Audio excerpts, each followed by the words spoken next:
One of you for being here. A warm welcome to our Attorney General, James Uthmeier. General, you continue to stand shoulder to shoulder with law enforcement, giving us the tools and the assistance we need to safeguard our Florida communities. This case is yet another example of how successful we can be under your leadership. Thanks for being here in Tampa today. Also, if you give me just a minute, I want to welcome and express some gratitude for some folks that were instrumental in the case that we're announcing today. Major Fred Hinderman with the Osceola County Sheriff's Office, Assistant Chief Michael Connors, Lieutenant Michael Kirshner, and Sergeant Kelly Anderson with the Clay County Sheriff's Office, Sergeant Matsui, Detective Hackney, Detective Titcomb with Jacksonville Sheriff's Office, Detective Spencer Hubble with Pasco Sheriff's Office, Lieutenant Amy Corlett with the Pinellas County Sheriff's Office, and Detective Eric Brown.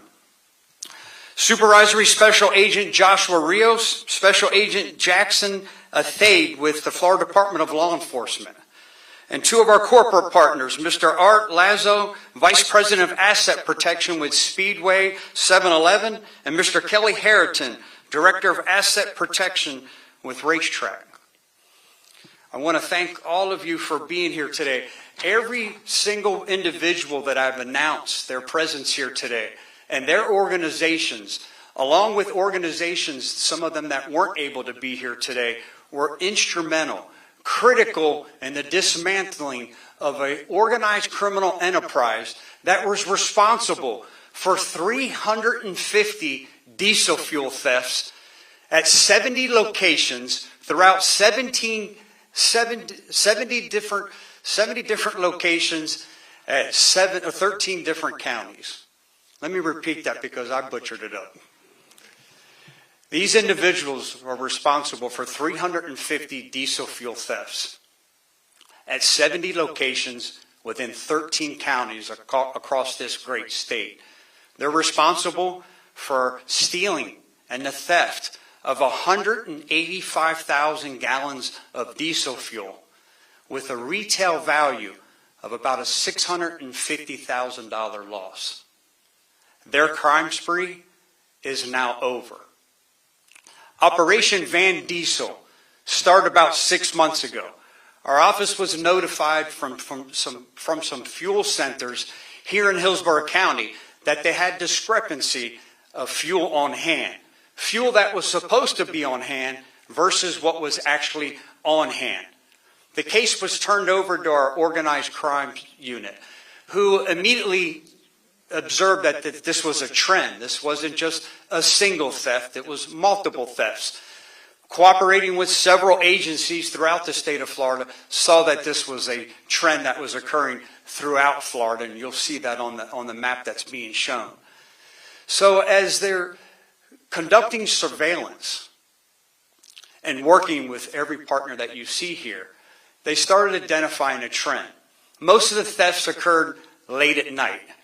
They would pull up in a van, usually a Dodge or Chrysler van, sometimes pulling a trailer, sometimes not, and they would pull on top of the covers, the metal covers that cover the in-ground storage diesel fuel tanks. They would move the piece of metal, whatever they had, in the floor with these makeshift tanks, 500-gallon tanks in these vans, and they would lower their pump into the tank and within minutes could steal 500 gallons of diesel fuel. They would then take this fuel to large tractor storage facilities and sell the fuel for $2 a gallon. $2 a gallon when the national average is about $3.74 a gallon. So about a 50% discount to whatever customer they could find. Now think about the theft that's occurred. Yes, these corporate centers and fuel centers have lost that income. They are the victims. But this isn't a victimless crime. Think about every honest operator who now has to pay more at the pump because of these thefts. Even more so, let's talk about the safety of these makeshift tanks in these vans and trailers that hold 500 gallons. These individuals, these criminals were out driving around on our Florida roadways where our families drive. A simple traffic crash could have been catastrophic. General Uthmeier and his office of the statewide prosecution's office has been instrumental. They assisted and helped us obtain 103 search warrants and 41 subpoenas that resulted in the issuance of 11 arrest warrants. 10 out of 11 of these individuals have been placed under arrest. 8 of them have already been extradited back to Hillsborough County. And here we go again. 7 of them have no lawful standing here in the United States. 4 of them, when we arrested them, were also served with arrest warrants from previous diesel fuel thefts. They face a litany of felony charges, with the most egregious being racketeering. I want to take just a minute and thank the Organized Crime Task Force. This is some good old-fashioned police work. But by doing good old-fashioned police work, it takes a lot of sacrifice, it takes a lot of diligent and tireless efforts. And here we are again standing in front of a podium talking to the men and women of the Organized Crime Task Force and announcing the success of this dismantling of a criminal enterprise because of your hard work and your sacrifice. Job well done, ladies and gentlemen. At this time, I want to turn the podium over to Attorney General Uthmeier. Again, General, you have rapidly established yourself as a force multiplier, delivering on your priority and steadfast commitment to protecting every Floridian. General, I'll turn the podium over to you. You see these big cities across the country right now that are struggling with crime, turning down the president's offer to come in and help prevent crime. It seems senseless to want to turn away help when you have murder after murder after murder happening in a lot of these cities like Chicago. You know where that's not happening? Right here in Tampa, Florida. This is a big city. There is not a crime problem. And it's because of this guy right here. It's because of the leadership of the sheriff, his wonderful team, and all the law enforcement partners standing here behind me and up and down the state. In Florida, we enforce the law.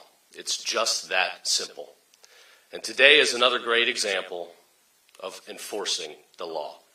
I want to thank the Organized Crime Unit. Seems like we were just here a few weeks ago for their continued good work. Again, this is revealing how a lot of crime is directly tied to the open border crisis. This wasn't an effort to go find a bunch of illegals. Yes, we're doing that too. But this was an effort to take down a sophisticated organized crime ring. And then lo and behold, all these guys are not U.S. citizens. 6 of the 7 got through under the Biden parole program, where they just handed you a piece of paper with some court date several years out, and maybe you show up, maybe you don't. Another one got through just completely undetected, a got-away. All these individuals have been working together across many counties. They thought they could get rich by cheating our laws. And instead, they're going to be looking at a long time behind bars before they're ultimately deported back where they came from. But rest assured, they will be held accountable here first before they're sent back home. Today, also, am pleased to announce that we are going to be issuing both criminal and civil subpoenas against White Hawk carriers. You might remember the recent incident down in southeast Florida where you had an illegal alien who was given a trucker's license, a CDL license, by both Washington and California. He engaged in a very dangerous U-turn that ultimately cost 3 people their lives. In Florida, we don't just talk the talk. We're going to use every tool, every legal tool at our disposal to fight back and protect our citizens. So today we'll be issuing these subpoenas against the employer of this individual. As a reminder, this guy did not know how to speak English. He could not read road signs. He never should have received that CDL license in the first place. Not only was he illegally here in the country, but he also did not have the competency, the skill set. There's no way he went through the proper training in order to get this license. In addition, we've sent legal demands to both states, Washington and California, to get as much information as possible in how this individual obtained these licenses and how many other illegal aliens who do not speak English, who do not have the competency to drive such large commercial vehicles, how many of them are out on the roads endangering American families. So we'll have a legal fight ahead of us, no doubt. These sanctuary states, for whatever reason, want to double down and protect criminals, but we will continue to fight the good fight, and we will prevail. So again, thanks to the sheriff for having me. Another great success in cracking down on bad guys that want to steal from our families. We'll hold them accountable, and we'll keep this state safe, strong, and free. Thank you. Thank you, General Uthmeier. At this time, I'd like to invite to the podium Art Lazo, Vice President of Asset Protection for Speedway 7-Eleven. Thank you, Sheriff. Well, Art Lazo with 7-Eleven. I first off just really want to express our gratitude to Sheriff Chronister, to the Attorney General. Just fantastic collaboration all the way across the board. On August 5th, the Organized Crime Task Force executed a major operation traveling across multiple counties to carry out arrests and search warrants. And thanks to their efforts and the support of Clay County, Jacksonville, Orange County, Osceola, Palm Beach, and the Florida Department of Law Enforcement, these individuals were arrested with charges including racketeering, conspiracy, money laundering, and another suspect has been arrested since that date on the 5th. I do want to recognize within my own team at 7-Eleven, Investigator Jessica Garcia, who played a key role in uncovering and documenting these thefts. Her work helped link 136 separate incidents across 46 stores and multiple brands, totaling more than 55,000 gallons of stolen diesel, a loss of over $200,000.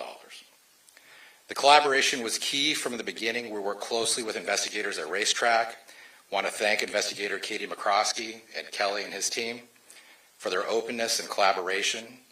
This kind of teamwork across retailers is essential when facing organized crime. Looking ahead, we're committed to continuing this collaboration with law enforcement and our peers in the industry to pursue theft to the highest degree of the law. Thank you. Thank you, Mr. Lazo. And now I'd like to invite Mr. Kelly Harrington, Director of Asset Protection for Racetrack.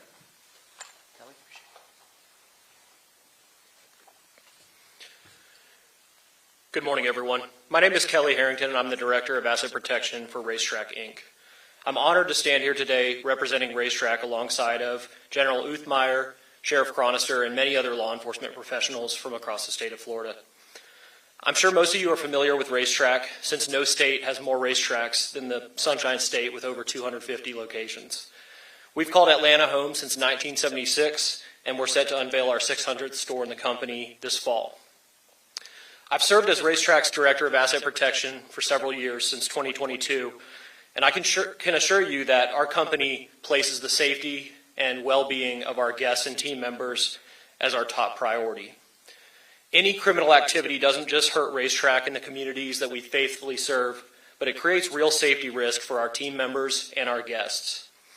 Typically, our company's interactions with law enforcement across the 14 states that we serve involve responses to various crimes, and we thank them and appreciate those relationships for the thankless work that they do to protect our stores, our team members, and our guests. But today is a good day. Today we are celebrating and sharing how the relationships we've developed with state leadership, various law enforcement agencies, and private sector partners have helped curb a fuel theft crime ring. This prosecution is one of the largest statewide cases of its kind, dismantling a criminal network of fuel thieves who have severely impacted Florida businesses, communities, and taxpayers. I want to give a special thanks to Racetrack's corporate investigator, Katie McCroskey, for her tenacity and persistence in this case, spanning nearly 18 months of investigation, tying together dozens and dozens of impacts across numerous stores. I also want to thank our 7-Eleven partners, Investigator Garcia, and the leadership of Art for their team's contributions and partnerships on this case. The strong leadership of the Governor's Office, the AG's Office, the Office of Statewide Prosecution, the sheriffs and law enforcement professionals across the state of Florida, they're sending a strong message that there's a zero-tolerance policy for organized retail crime and threats to our critical infrastructure. On behalf of our company and the thousands of team members who serve Floridians day in and day out, we want to thank you to everyone who made this victory possible.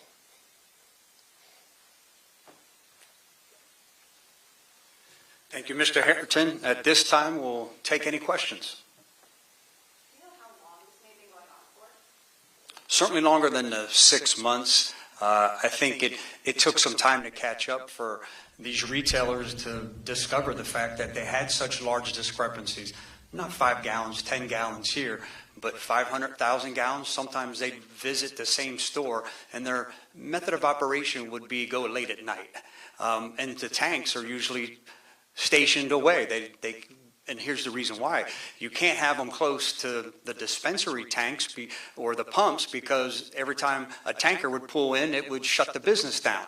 So, they took advantage of these obstacles. But it would happen late at night, and this is when they would discover these large discrepancies in the fuel, but did a phenomenal job. Immediately upon discovering it, started making that notification. Hey, something's not right here. Will you come help us take a look? And again, I thank the Organized Crime Task Force Unit, again, for starting dive in our cooperative efforts here with our corporate partners and every law enforcement agency you see here that weren't territorial over the 13 counties at 70 different locations and said, hey, how can we help? Let's pull surveillance video. Let's start issuing subpoenas and doing search warrants and do it the proper way to build such a successful case. The dismantling of this entire criminal enterprise is a result of a lot of great effort, a cooperative effort across the whole state of Florida. Any other questions? You mentioned 10 of the 11 have been arrested. Are you still looking for that 11th person? Do you believe they're still in the country? We are. We've arrested 10 out of 11. 8 have been extradited back to Hillsborough County. The 11th one, I feel we're very close. We've been getting a lot of help and assistance down in South Florida, and hopefully within the next day or two we'll be announcing that he's under arrest and on his way back too. Thank you, everyone. Have a great and safe day. Thank you. Thanks for making the trip. Thanks, everybody, for being here. Those of you who don't know our Attorney General, please introduce yourself. Yeah. Please. Hi, Katie Wachowski. Nice to meet you. How are you?